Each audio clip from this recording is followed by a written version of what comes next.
And get started. Thank you guys for coming, joining in. What we want to cover today is IET again. Reason we want to cover this again is that in the next 2 weeks we're looking at doing a full launch of this. That is going to entail not only being able to import data into the IET, but also how we're going to start phasing out importing into HighQ 4. So we'll be getting those details out to you shortly, but first we wanted to get some more information out as to how IET works. So what today is going to entail is a start-to-finish of importing files and taking it to publishing to HighQ. As we go along, please feel free to submit questions. We want to get as many questions as we can so that we can know what you guys are thinking about this and making sure that this thing goes smoothly as we start the transition. So, sorry, I'm Josh Miller here with HighQ, and Paul Kostretsky's here, and Nelson Oberholzer is going to be running the session today. So please feel free to submit questions. We'll answer them as they come in. And Nelson? Oh, Paul is next. I think I don't know if everybody viewed the attachment that was sent out with the webinar information. But basically, that was a summary of what the purpose behind IET, the development of it was and is. We identified pretty quickly that current methods of importing data into HighQ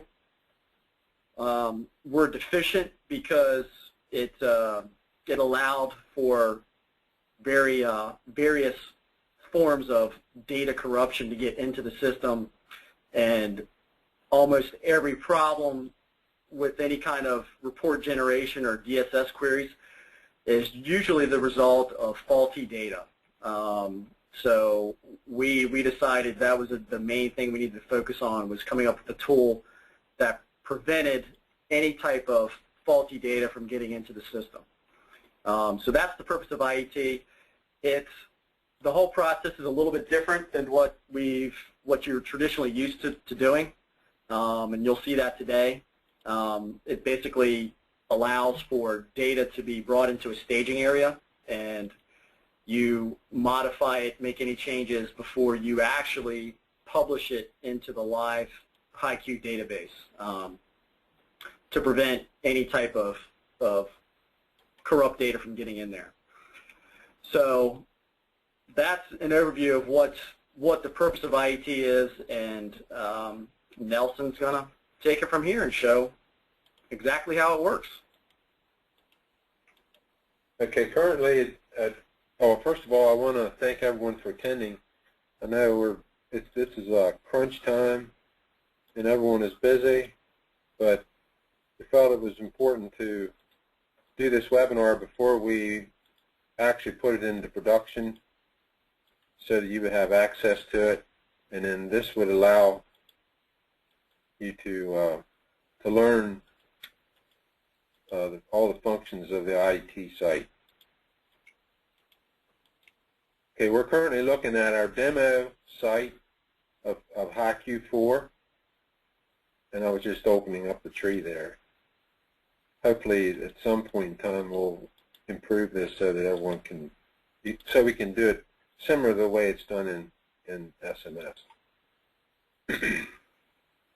As you will notice that there's a button up here on the header, and that button is Import and Edit, and you simply click on that, and it opens another tab.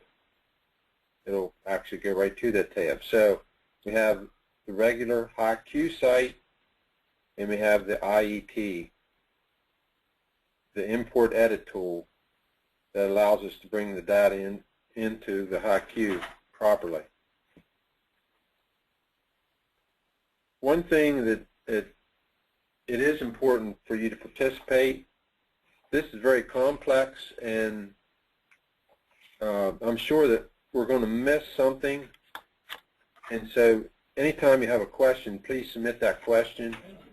Just enter the question, and then by doing that, we'll be sure to cover everything that that is here. So saying that, we know that this is being recorded, but don't use that as a crutch. I'd like for you to give your full attention, and I would like for you to submit questions. That's very important. Everyone is familiar with the HighQ site, so the two are connected, and so the only thing that's really changed on this site is this import edit button. We'll just start a little bit with the user interface and how it's laid out. It's laid out in some respects a little similar to HighQ 4, but there is a lot of differences. Number one, you'll notice that there's now two sections on the left-hand side, and there's a divider, and you can actually move that divider up and down. That's about the only adjustment there is in this site. We have 4 tabs over here. There's a Profile tab, a Files tab, a Settings tab, and a To-Do tab. There is some flexibility. If you can arrange these how you would like. This is how I've found it to be useful for me. But if you can simply move files or grab those tabs, and you can move them around however you want to. So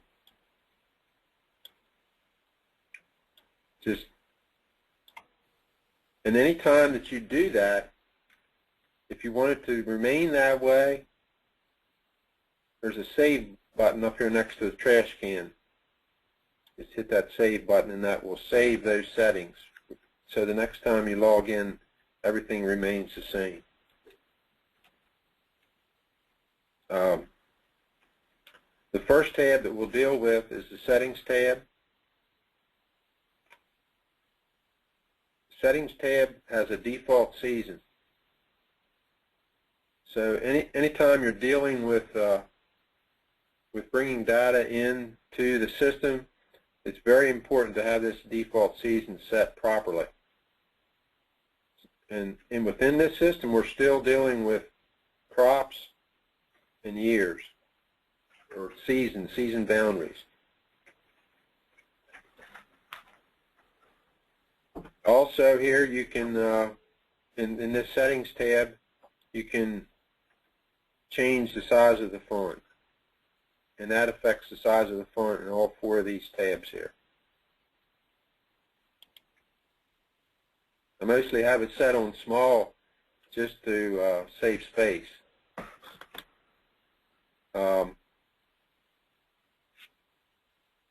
There's four choices down here that you can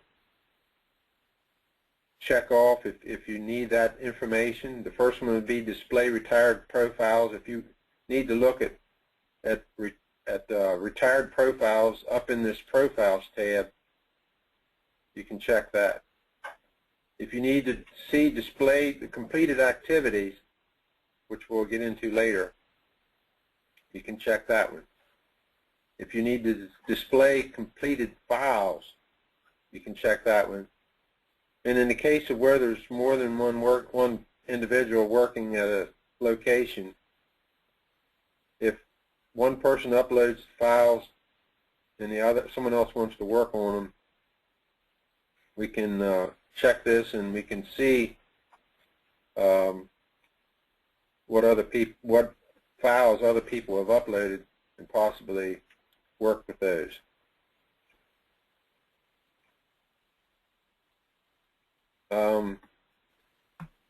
Once you have everything set in here the way you want it, you need to hit the Save button up here, and that saves it.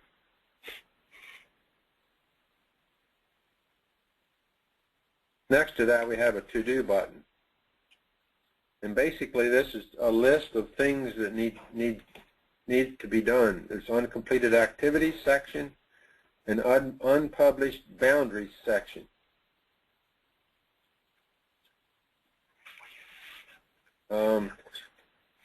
There's when we load another file in, there'll be activities appear here. This is the file name, and to refresh this, you simply hit the to-do list, and then that list will refresh.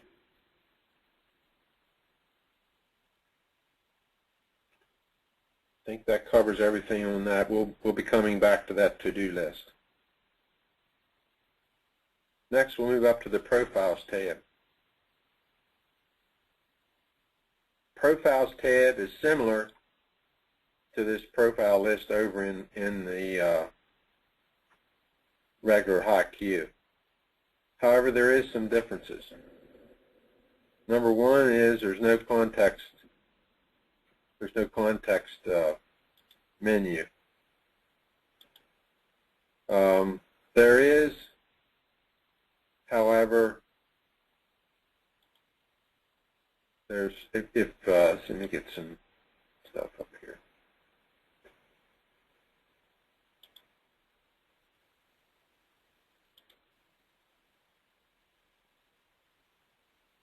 In addition to having the seasonal boundary here, there's also activities below that. And we'll get into activities as we proceed here. We have a question. That somebody's asking that the seasonal boundary that's there, does that come directly from HighQ? No, the seasonal boundary, well, what's over in HighQ would be reflected here. But the seasonal boundary, when you import, you're actually bringing in and creating that seasonal boundary. It's going to be maybe a little bit confusing here, even to me at first here, because in a normal HighQ situation, we have data over in HighQ, and then we have data that we're going to be putting in, and we'll get into that a little more later, but we can do the same thing here that we do over in HighQ. You can choose a blank, and then you can see all the information. So there's information here that goes back quite a ways.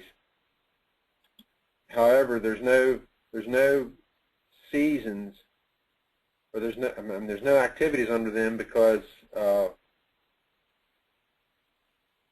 we're not over in HighQ right now. Over in HighQ, if I expand like I did there,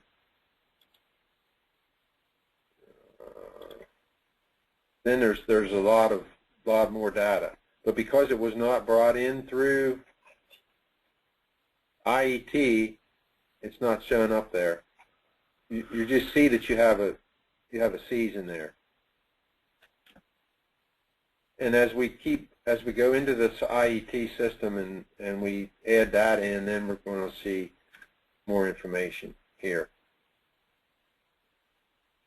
I don't know if anyone did that answer your question. I guess we should ask that.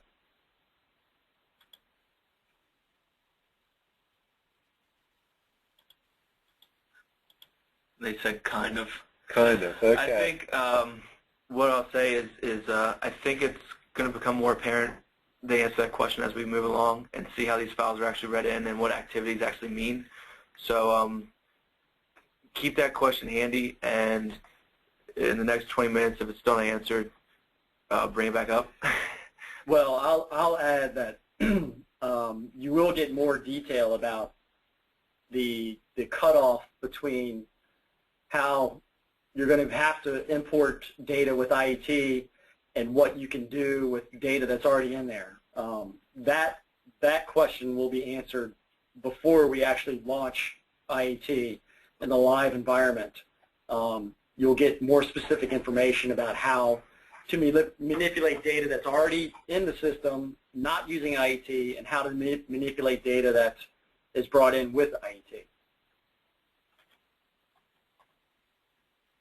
Okay, continuing on with, we'll leave this on corn.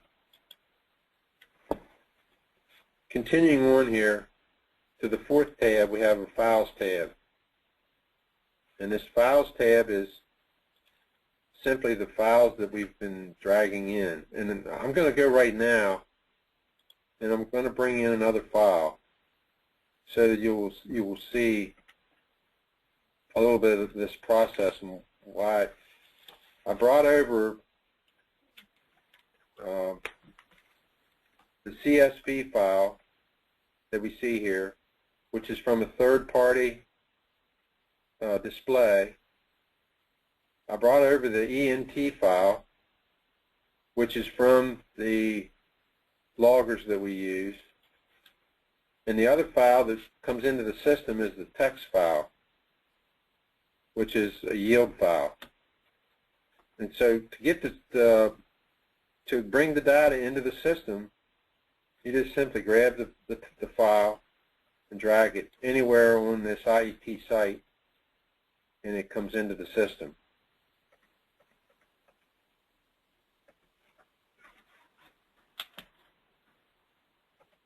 Underneath each file, then we see activities. We have activities from the third-party display, and we have activities from the logger.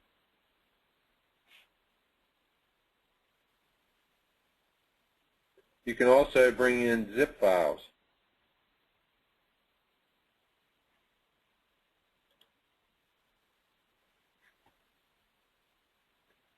You can bring in single files, or you can bring in zip files of, many files. We don't know. There's really no limit on how many actual files you can contain that can be contained in that zip file. But just to understand, the more data or more files that are in that zip file, accordingly, the processing time of uploading it's gonna take a little longer. This process of bringing data in is going to take a lot longer than what it did in the HighQ 4 site. The reason being, we're validating this data and we're correcting geometry problems, which allows us to come up with a clean file. Believe me, the time sacrificed here is well worth the time you're going to save on the back end trying to figure out problems. Okay, this is the queue. On the reporting tab, there's a queue jobs tab. And we have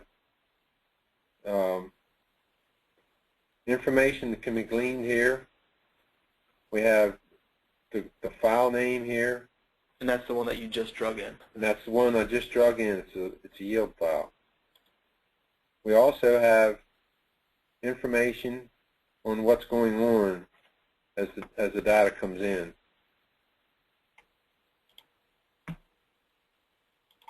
As in the other, and over here, whenever you want to refresh something, you can refresh this job status,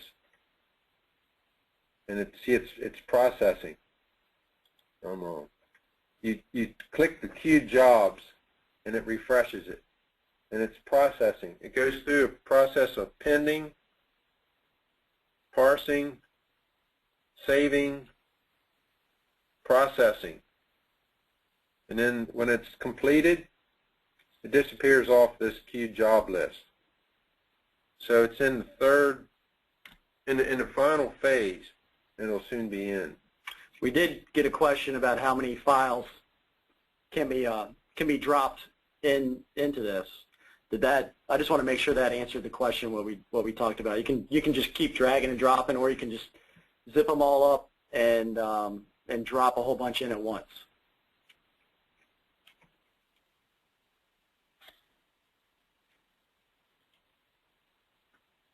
We see now that this process has been completed because that file is no longer there.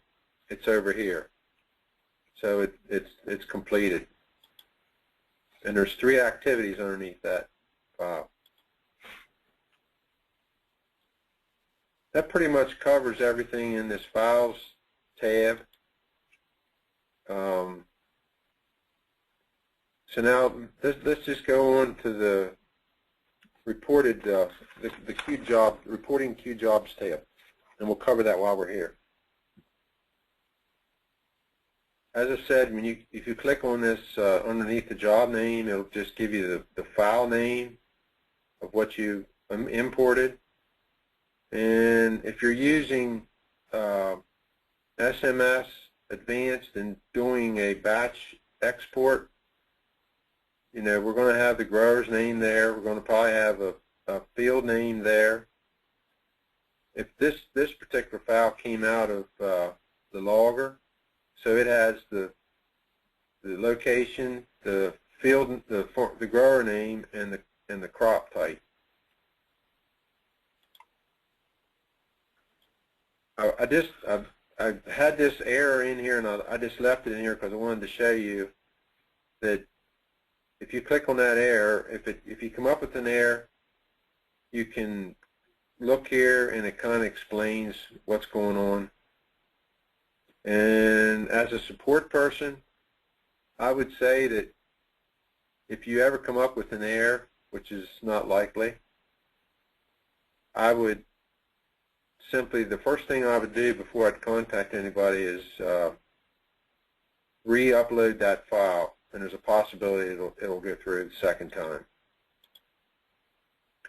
On this Q jobs page, it's set up, it'll default to 15. It shows 15 files at a time. And you can have as many pages as you want. There's also a refresh button down here at the bottom. And you're going to know at all times how many files you have in there, and you're going to know where you're at in that file list based upon the information right here.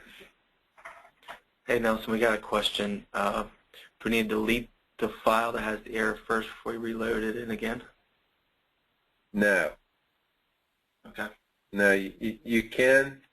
And since we are here right now, I'll just show you. It's not a fast process if you have a lot of files you need to delete, but you simply highlight that file, hit the delete button, and it should go away.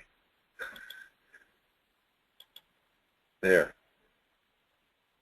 So you can clean out that Q jobs tab. So you can refresh it up here. You can refresh it down here. And this is just a good place to see what's going on as you're bringing files in. Okay, moving on. As you can see, there's two tabs here, and then there's sub-tabs underneath that. We'll come back to the preliminary field report later. It's just kind of a way of looking at all the information in one field at one place. So we're going to go to the Edit Activities, Editing tab. There's 3 sections under that. There's Edit Activities, which allows you to edit activities in this location. And there's, as you can see over here, there is shortcuts that take you right to this. So let's see. I'm going to look at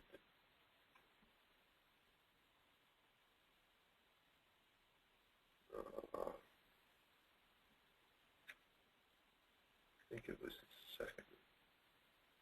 No, yeah, it was the second one, I think. No. I want to get the right one.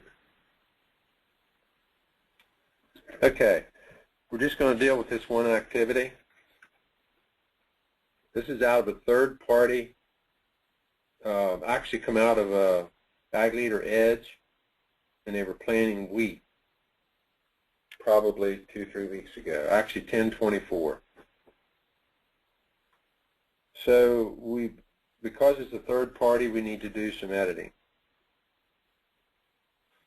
We have the season is wrong because if the wheat was planted this fall, it's going to be harvested next spring. So we simply need to change that to wheat 2013.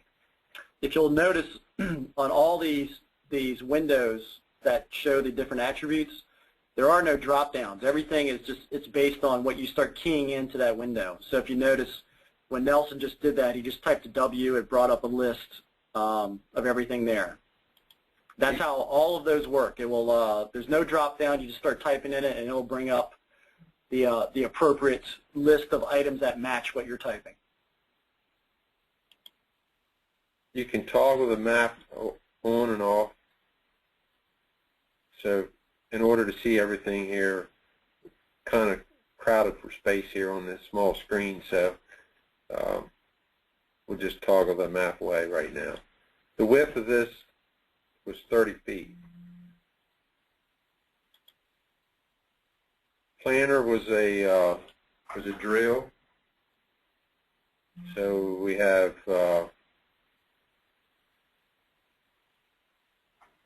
yeah, we can use. I was looking. There might even been a John Deere drill in there. Row spacing was 7.5 inches. Population, which is just a number that you put in. And of course, if it's something that's not correct, we'll find out about that later on. You can also put seed treatment in here.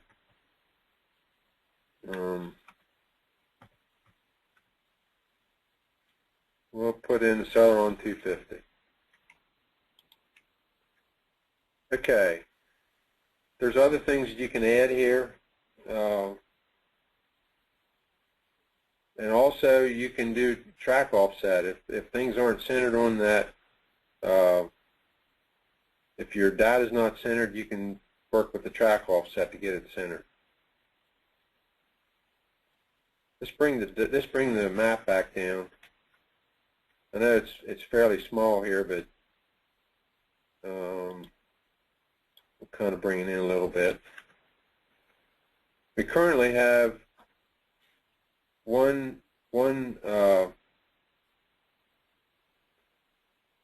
boundary that is, there's intersecting fields.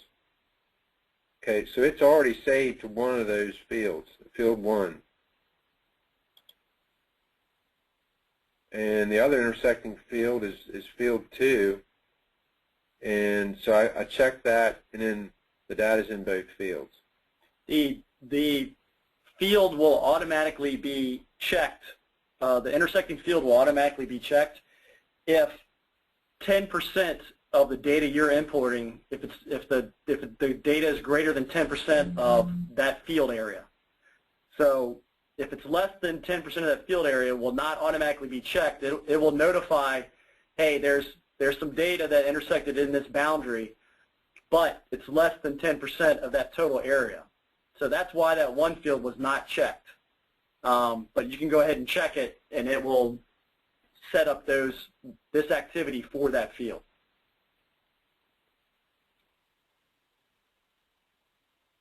There's a lot of shortcuts here. We have, you can go to that preliminary field report, you can go to publishing, you can go to fixed field geometries. If there's something that's not quite right, you can do the fixed geometries and it'll straighten things out. Over here up in this right-hand corner, there's the number of data points that we have here, total data points. We do not have a boundary. I do not have a boundary present in the system for this leg that comes down this way. There's just not a boundary present in this demo to include that. So that's why there's no intersecting field there. And we'll just leave that there. Then we hit the save button. Hey Nelson, real quick, the boundaries that are available are ones that are in HighQ for this. That's correct. There is no boundary tool in IET at this time. If you wanted to add a boundary here, you could just simply go over to HighQ4, and you could draw that boundary in. And when you come back over here, you could reload the attribute data, and then that intersecting field would show up down here. So the two sites, the two tabs are really connected. So a boundary that you do over here will just magically appear over here. If you need to adjust the boundary, you can do that too. I've done it. You can do an adjustment, and it'll refresh over here. They'll immediately be available in IET. Yes. So we've saved this activity.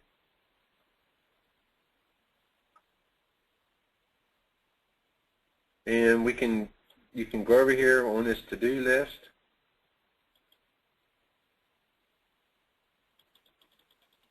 And those two fields are here ready to publish. So let's try publishing one. Simply hit that publishing button, and that takes you over from the Edit Activities tab over to the Publishing tab. And we have a problem. And it explains it very clearly. What's the problem? The problem is that the variety McCormick is not valid. Remember, this was in a third-party display, and they simply typed in McCormick in that display. And apparently that's not valid with HighQ. So we have a shortcut here. It'll take us right back to that editing page. And we'll go down here to McCormick, and let's see what happens whenever we type in public McCormick. So we have that problem fixed.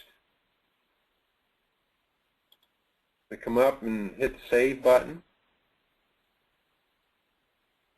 We don't have to really go back over here. We can just hit the publishing. Oh, when we did that, when we came back in here, that field 2 is not saved again.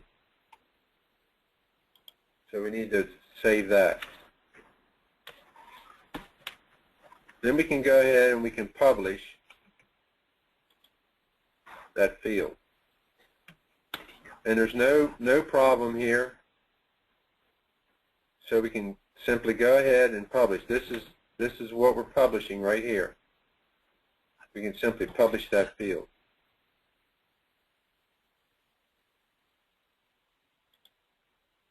And then that data will show up over in HighQ4. We'll look at it a little bit later. Nelson, can you go back to the Settings tab with the seasonal, selecting the season? Oh, yeah. And I messed up. I do this a lot. I should have, before I brought that, well, actually, no. This here applies whenever you bring the data, when you bring the data in, when I drag this over, that should be set correctly, which it was. It was set, that was a corn yield, and it was set correctly. So you don't need to set that to publish it, okay? But the Settings tab, the default season, and typically when I do this, I bring in a lot of corn at one time, and then once that's in, once it's drug onto the site, then you could change that default season and bring in the other data. Say you're going to bring in soybeans, you switch it to soybeans, save it, and then bring in soybean data. So it's parallel with what we're doing right now in HighQ 4, where we go to the import data, we select what season. Yeah, that's right. Yeah, we're selecting the season, and that's what we're doing here. Actually, the problem data is John Deere data or Green Star data. So, but it would just be good to get into the habit of setting that.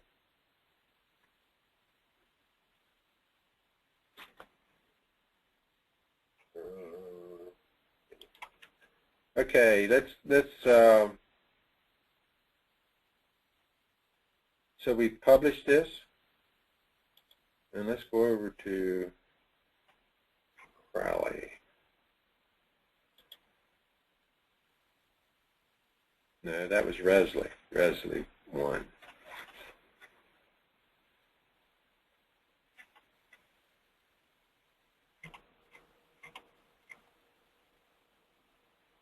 I should just made it real simple and got the soybean 2012. No, it was wheat 2013. Okay. So Resley,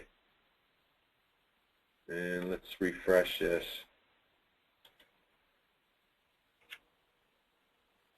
And we have data there.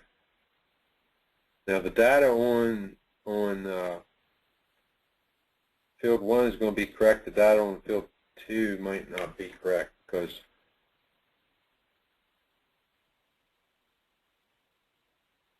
single entry. Let's quickly bring that over.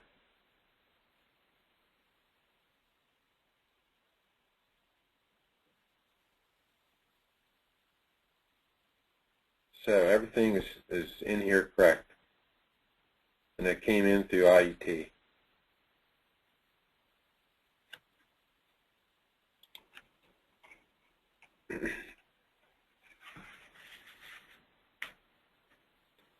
So as you can see, before we just load data that may have had problems into the live HighQ environment, it would load to a staging environment where we can actually make sure everything is right. So that falls back to what Paul was saying at the beginning. We're trying to prevent any faulty data from ever being in HighQ. So hopefully this will prove beneficial for everybody. When you first start working with this, you're going to probably be a little frustrated because it's a little bit slower, but the end result is a lot better, and you're going to have a lot less issues in the report side of HighQ, because if you have good, clean data in the database, the reports will be a lot better, and there will be a lot less issues than what we see today.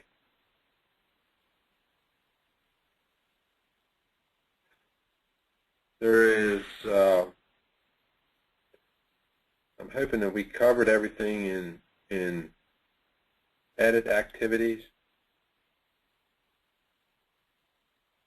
at least for that type file.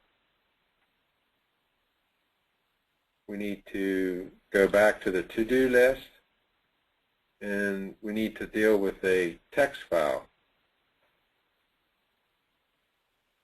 Well, let's deal with an entry file first.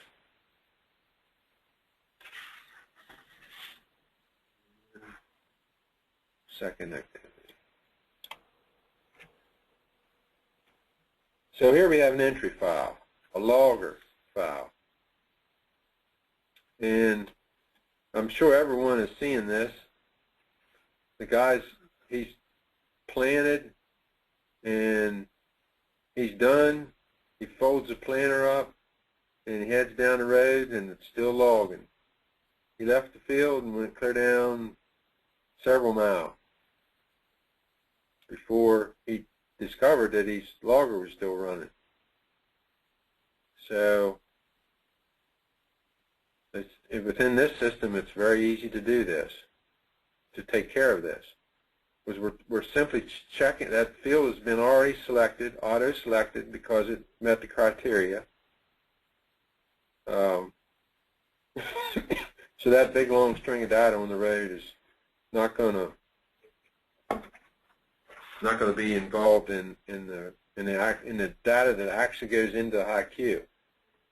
And if you'd happen to drive by another field and get some data in that field, it will not go into HighQ either, like it does today, because we simply control what data goes in through the boundaries. We had an issue. This data would have been logged this spring. It would have actually on 4/16. We look at the season. The season is correct. We look at the width. That's correct. We look at the planter type, and we had an issue this spring with that information not coming into the ENT file from the logger. So we simply need to add that here. And so it's a vacuum John Deere. And the row spacing there was 30. You don't really need to put a lot of information in, and it pops right in. I think everything else looks okay. The tillage is right, and we have the field selected. So we simply need to hit save. In order to get the activities off this list over here, there is a complete button, completed button. So if we're sure that it's done and you want to get that list off the list, you can simply hit completed and then hit save. And then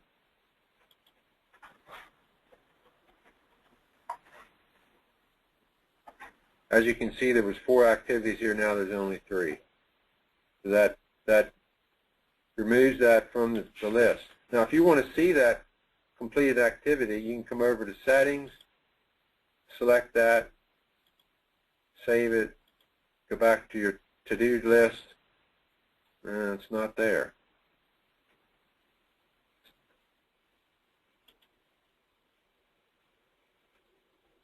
Okay.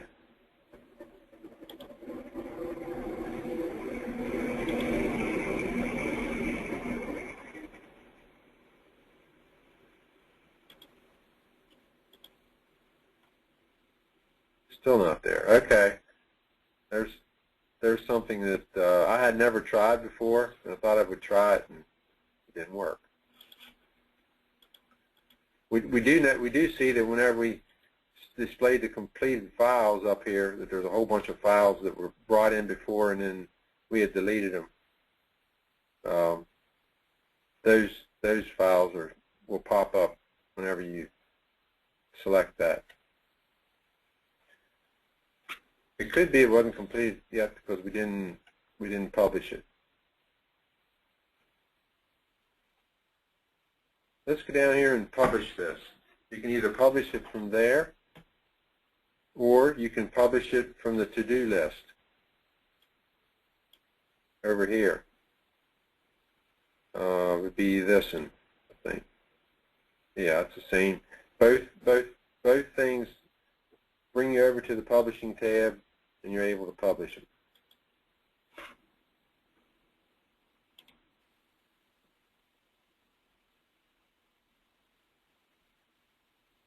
Can you go to the reporting tab and look at the queue to see where that is? If it's been queued for publishing, does it show in there? No, that doesn't. That's just where the jobs are coming in. Okay. So this queue jobs is just for importing the data into the system. Yes.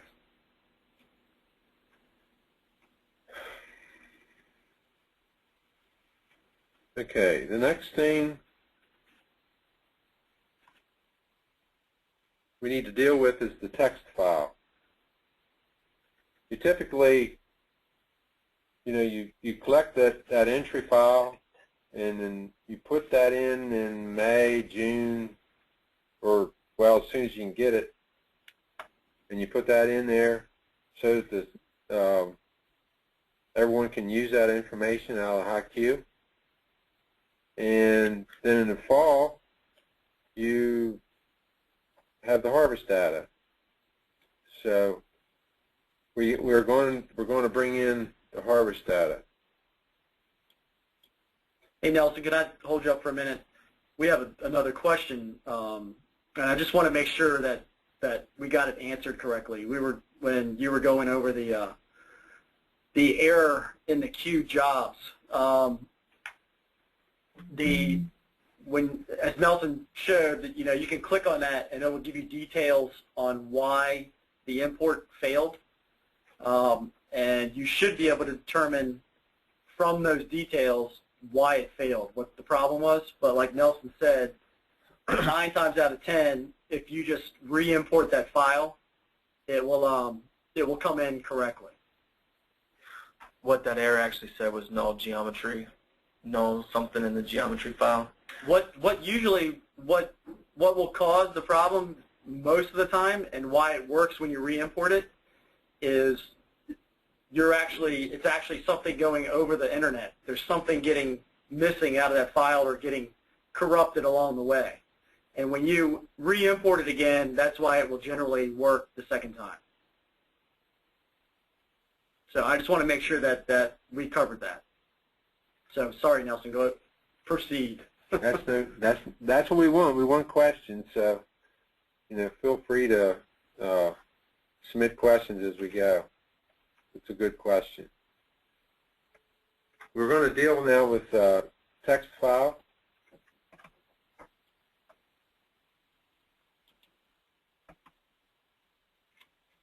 In this text file, here we have 3 activities. And as you can see, there's nothing really that we need to change here. The width is correct. There's a green star monitor. We go to the next one.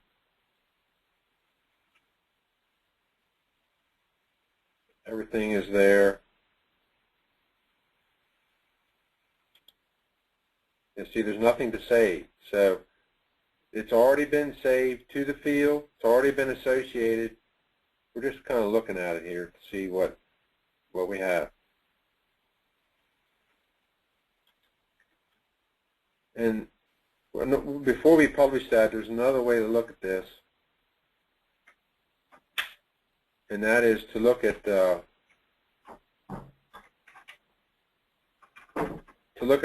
preliminary field report. So here we drag and drop a seasonal boundary to begin, or we can from one of them editing pages we can go from here. We can go to a field report.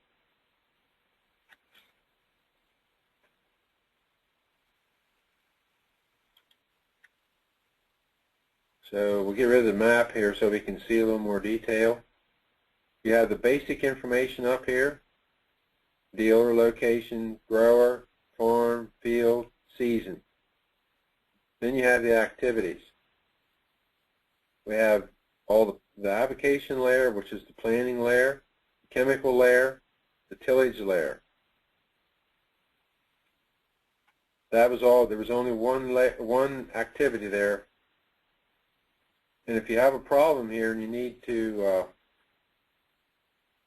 edit that activity, there's a shortcut right there to take you to the editing page, and you can edit it. There's 3 yield layers, harvest layers. Actually, there's 4. Okay, there's a lot more than I thought there was. So this is everything that's contained within that field.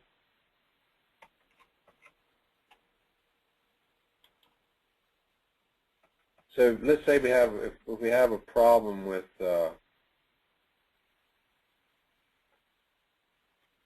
with this activity.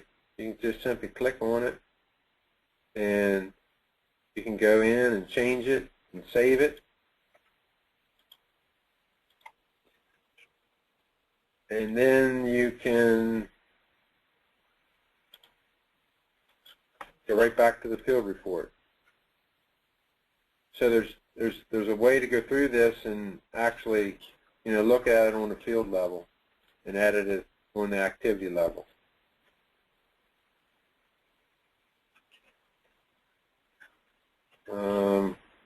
I would like to, let's see, there was one activity there. Hey, we have another question, and I think Nelson would be able to answer this. Can you upload a boundary from a shapefile to IET? Again, there's no boundary editing or creation in IET. That would be done in HighQ. Yeah, all the boundary work is done in HighQ 4. That is one part of HighQ 4 that has been working very well, and so we just felt that it was best to leave it that way. But you can upload a boundary from a shapefile to HighQ? Yeah, you can upload a boundary, a shapefile boundary to HighQ, and then it'll just appear over here automatically. The master will be here, and it'll associate, and if you upload data, it'll go into that master boundary and it'll create a seasonal boundary.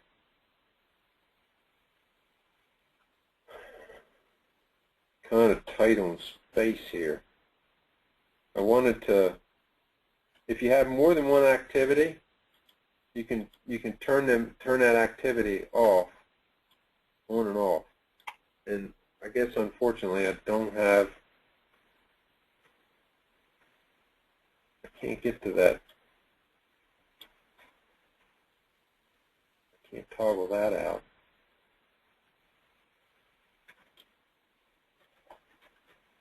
Okay, here we go. Let me zoom in a little bit here.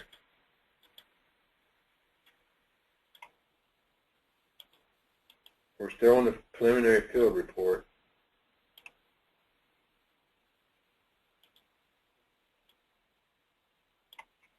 So we have both planning and yield data shown here. So we can, you know what the, so if you want to know what, what the activity number is, there's 173. That's the planning activity. And when you turn that off, it disappears. Now we're looking strictly at yield activity.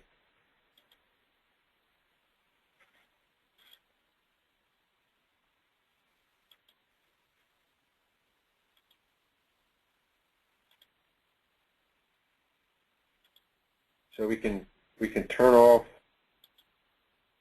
and turn back on the yield activities to see where all the activities are. It's we hope to have some improvement here in the future in the way of collars and in the way of being able to look at this a little bit differently. But at the present time, if you want to look at a specific activity, you just need to turn it on and off right there.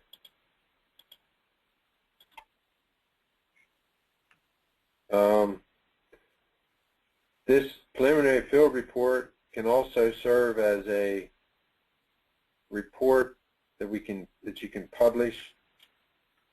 If I get my screen back, but simply using the Windows print and print preview. Yeah.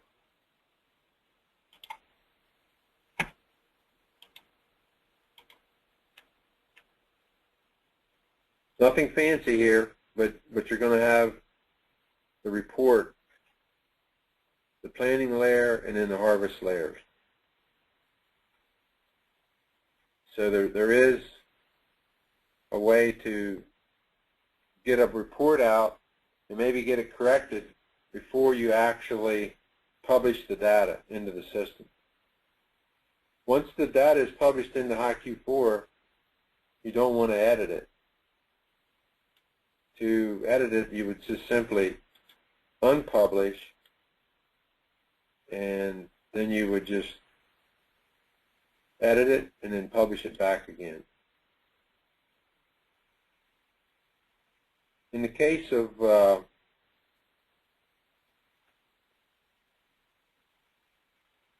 this field, we'd already published the planting data, and so now we want to publish the harvest data.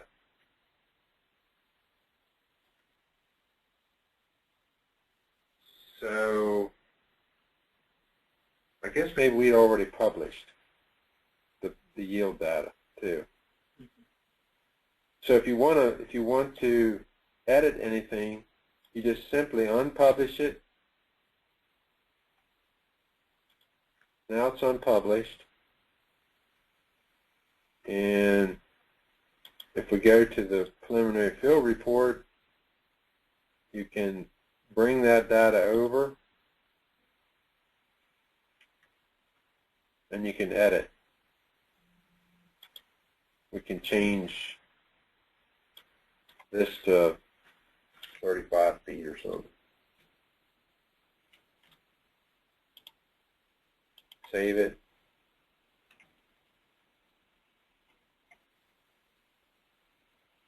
And then we can simply publish it again. Publish. It's published back now with the width changed.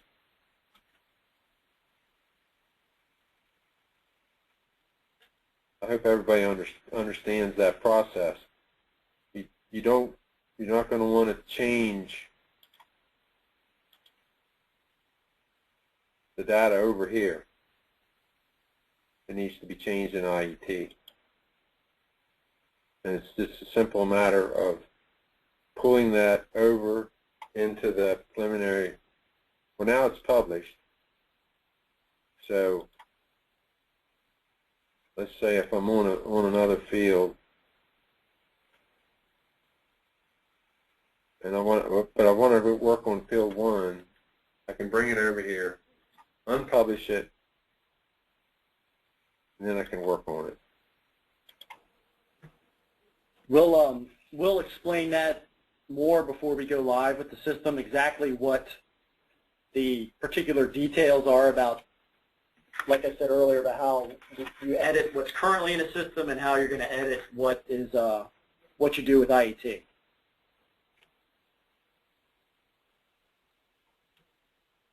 There's one caveat we have not dealt with, and that is manual entry. And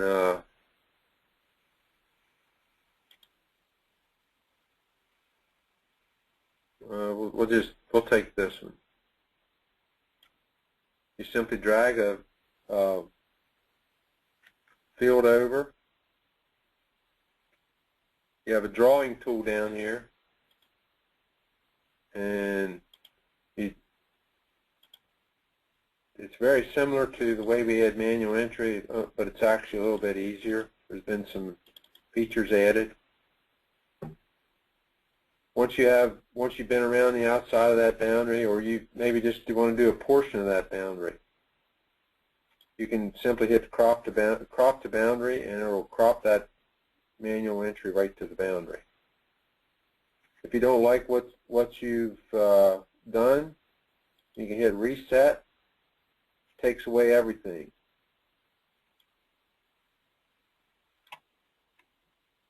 I drag a thing back, data back over, a seasonal boundary back over.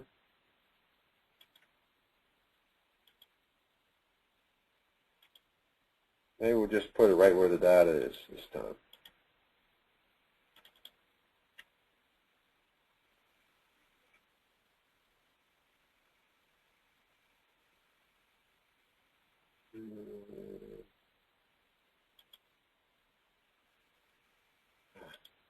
Okay. Why don't have?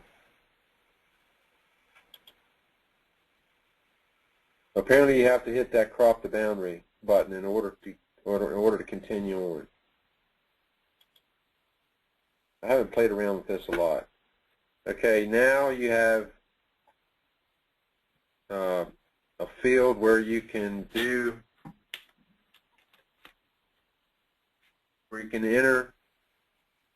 everything that you want to add. So let's add a new application. Let's say we're going to add tillage to this. And it's going to be no-till.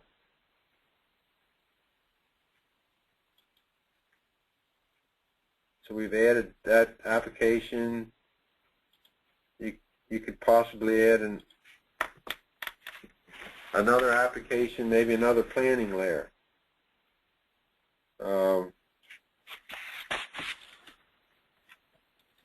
You could add a harvest layer and just put in dry yield, say 170 bushel.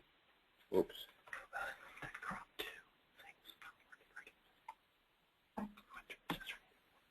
And then you simply hit save, and there's nothing comes up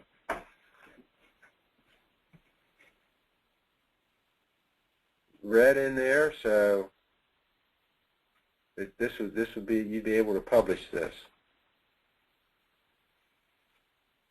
We could do a field report.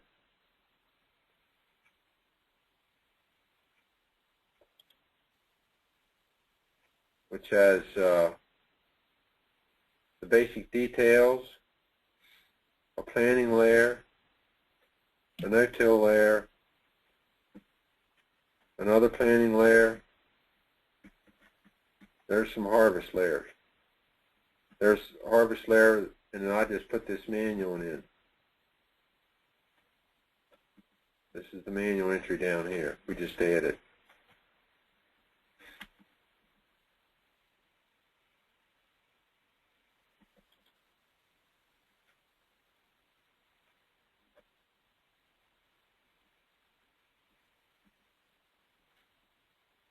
We're on this preliminary field report.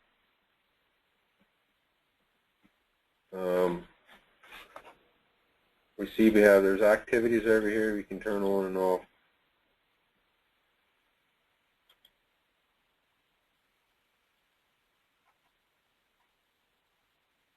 And if we want to publish that, there's a couple ways to do that. I'm not sure if it's coming up.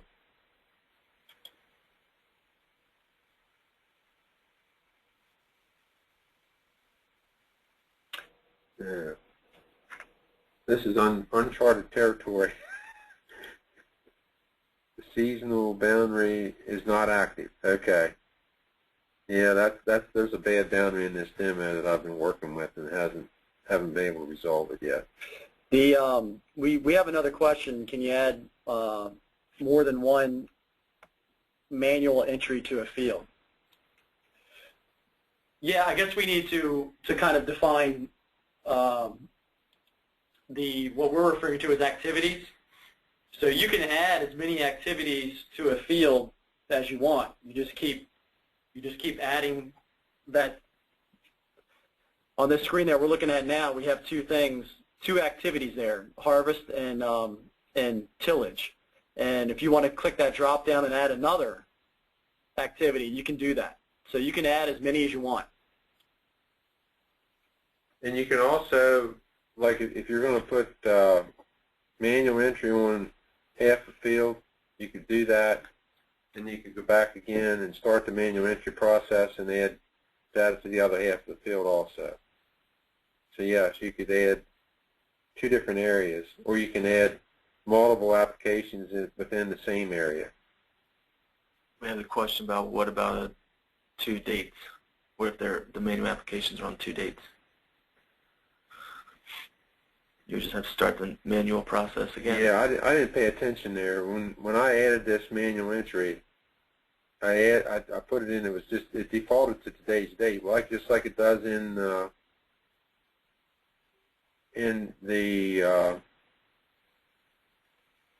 HighQ4 right now. When you go to do any kind of entry, it's going to default to today's date. So I didn't pay attention there. We needed to change that date, which is simple to do, and you could have you could have as many different. You would just start a new manual entry, and you could have as many different dates as you wanted. I hope that answers your question.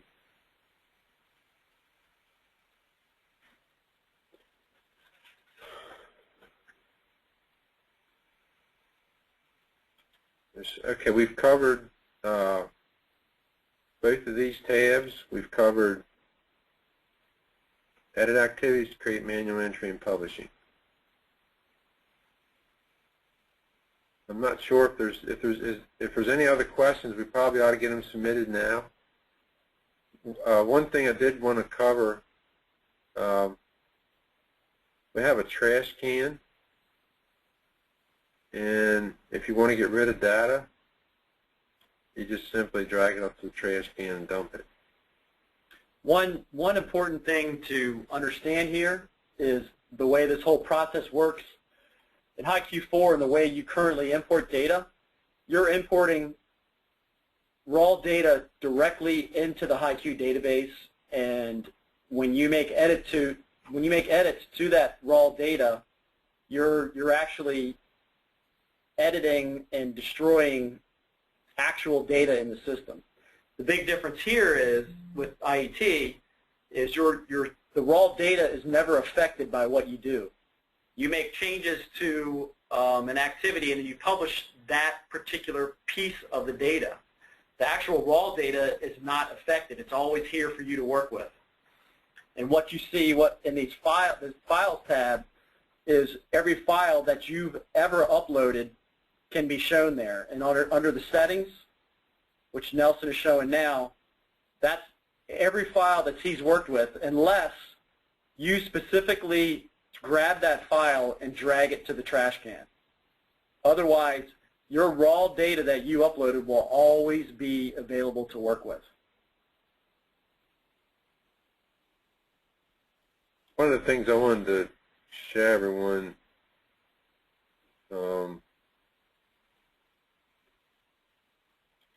this is in the files. I took a file snapshot of a different environment. Oops.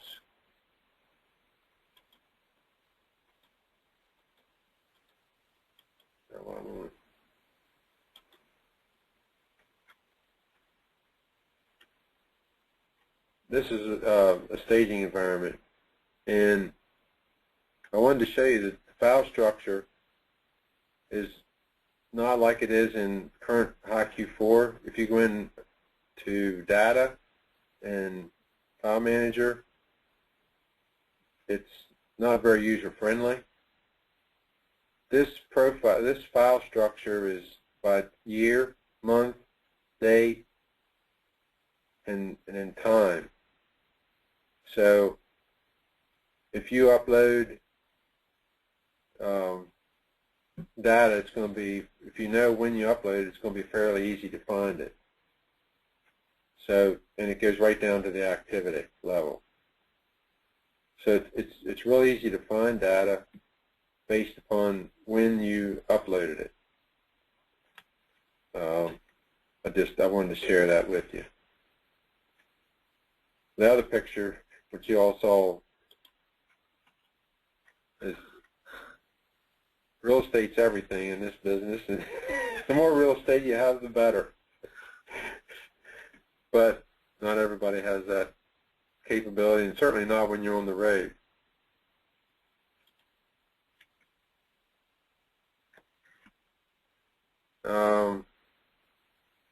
Don't think there's a whole lot more information that I could. Does anyone have any questions before we close this?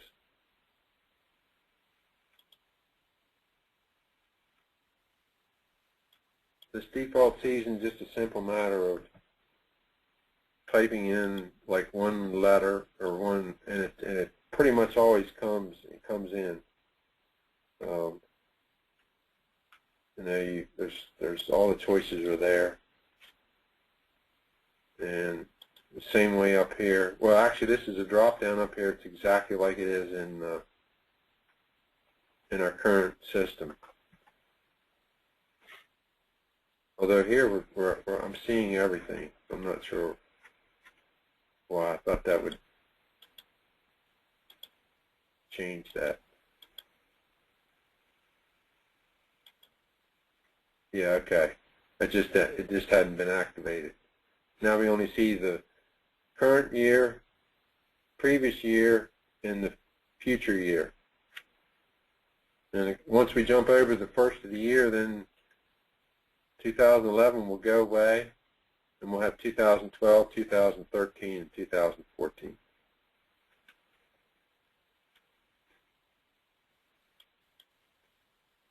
And is there anything else you guys want to cover? Well, we've covered every type of file, the CSV file, which is basically third-party entry files, text files, which are yield files, and our own logger files, entry files.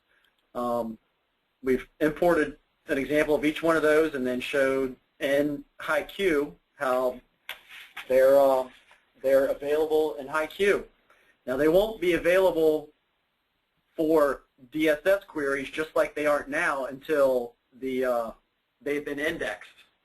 So there will be a little bit of a lag bringing them in just like it currently is until that data is indexed, and then it will be available for DSS queries. What's the typical time frame for indexing? Indexing automatically occurs every 15 minutes. Okay. Now, Depending on the size of the file that you've just published, indexing, you know, the time varies based on how much data it actually has to index. And the time varies based upon the load on the system. On a rainy day, everybody's on there, and it does bog the system down some. And all four processors are running full bore, so you just have to have a little bit of patience. It can take some time. So very simply, you would log into HighQ. When this becomes available, you would log into your regular login, and this import and edit button will be available, and you just tap that, and everything comes over.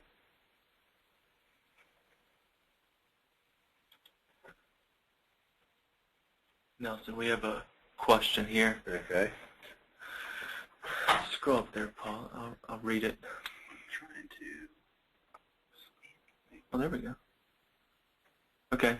Now I have growers that spread their own lime and use the logger, and I set that up as unassigned data because they never really know what they're going to plant in the spring. How will I handle that ENT file in IET?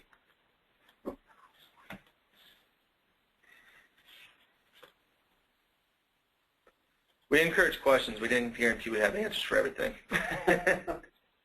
But hold on. I think in this particular environment, I do not have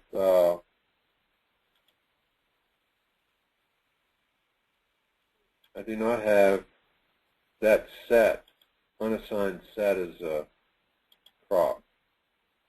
I think it would be available as long as as we set it. Well, no, it's already in there. Okay, it's already in there. So then you should be able to add it. So it should already be here. Yeah, okay, it's there. Unassigned is there. HighQ4. In HighQ4, so unassigned is here. So you would just simply choose that down here. Unassigned 2012, and it's going to automatically go to unassigned whenever you import that, if that was the crop. And I fully understand that. That data, I guess once you know what the crop is, that would be a lot to keep track of, but you could actually unpublish it and assign a crop to it.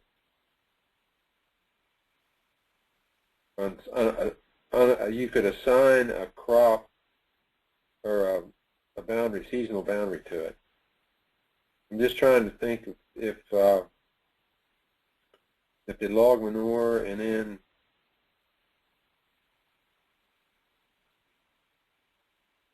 I think you'd have to actually go in and unpublish it and change it. I'm not positive about that. Well, maybe we'll get an answer for that. Because if they apply manure now and then in the spring they planted corn and you publish that, when you actually add data to a field, what the system is doing is automatically unpublishing the data that's already there and then republishing it with the new data. So the corn that is logged in the spring is logged, it's uploaded, it's published to the field so we can get reports. So we can generate maps and the matrix, planning matrix. In the fall, whenever we add the harvest data, whenever you go to publish that, it will, what it's doing is it's unpublishing the corn, the planting information, or everything that's been put on that field. It unpublishes it, and then it's all published back together. That's the process. So there is an unpublishing that takes place there, and I'm not sure if there's unassigned manure data there. We'll ask that question, whether they would switch over to corn. I'm just not sure if it's in the same year. He maybe could make that happen. We will check on that and we'll get back to you.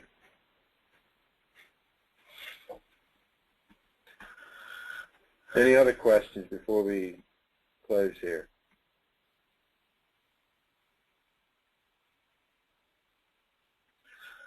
Okay. We do have it on the list to generate a manure matrix very similar to the planning matrix. It just has not happened yet because there's been an awful lot of effort placed upon developing this IET. All right, one more. If it unpublishes and republishes, won't that affect small grain and double crop soybeans?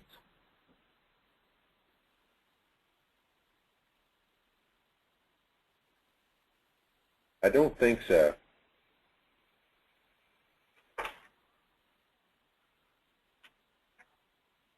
At this point, I'm thinking that the unassigned manure data is going to remain unassigned.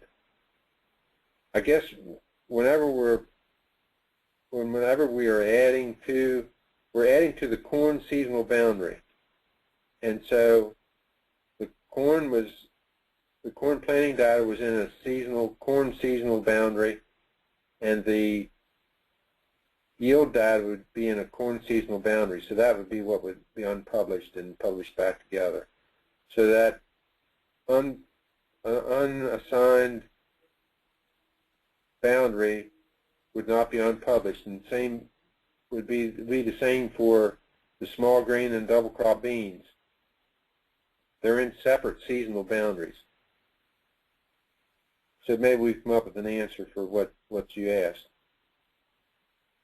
But if you unpublish the unassigned manure data, you could change the season once you knew what it was and republish it. just wanted to add also on our list of new features for IET in concerning boundaries. Like we said, you're still going to create and edit boundaries in HighQ, not in IET. But we want to add a feature where, as Nelson showed, one of those activities actually had activity that there was no boundary for. We want to add a feature that will automatically create a boundary based on the data in that activity, and it will you'll have the ability to just say create a new boundary based on the activity that you're importing. So that is on the list, and this is Nelson just brought up the one I'm talking about, the two yellow fields you see at the bottom of that. You would have the ability to create a boundary automatically off of those activities that are there. So we have that on the feature list. It's one of the next things we want to accomplish.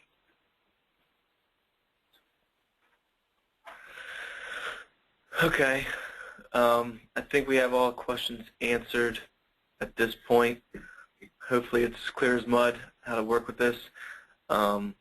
Just to revisit what we said in the beginning, within the next 2 weeks we want to go live with this, that we can start using it.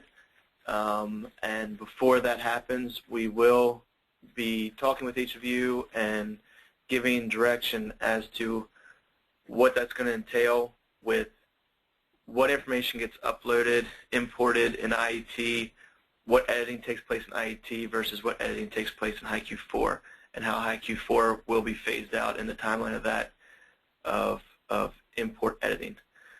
I just want to thank everybody for joining in today.